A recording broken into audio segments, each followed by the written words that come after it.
Qu'est-ce qu'on peut retenir de cet ouvrage? Alors, c'est un ouvrage qui est en anglais déjà, mais qui appelle au fait de sortir de sa zone de confort. Donc, 3 leçons à retenir principalement. La première, c'est que la zone de confort nous limite.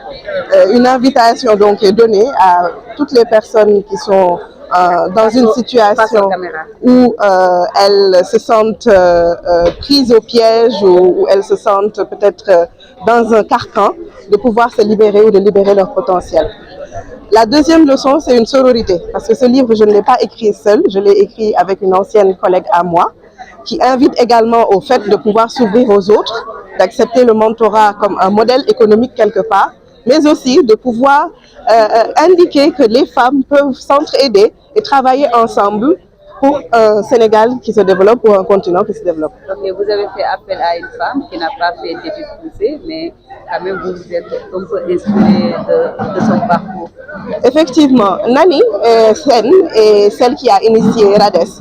Je parle de RADES dans le livre et c'est la raison pour laquelle je l'ai invitée aujourd'hui, pour dire qu'en réalité, la langue n'est pas vraiment la barrière.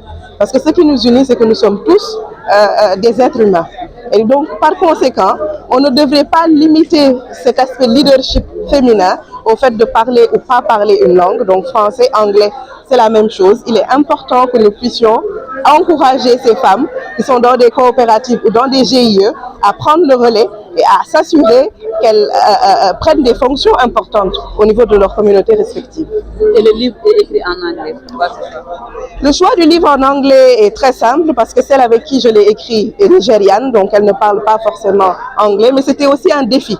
Je me suis donné le défi, étant sénégalaise de pure souche, de pouvoir écrire dans une langue que je pratique professionnellement, parce que je suis basée à Pretoria en Afrique du Sud, pour pouvoir absolument donner ce message-là de manière concrète à ces femmes qui hésitent à ne pas faire ce qu'elles ont envie de faire, de pouvoir se lancer tout simplement. C'est bon? C'est bon.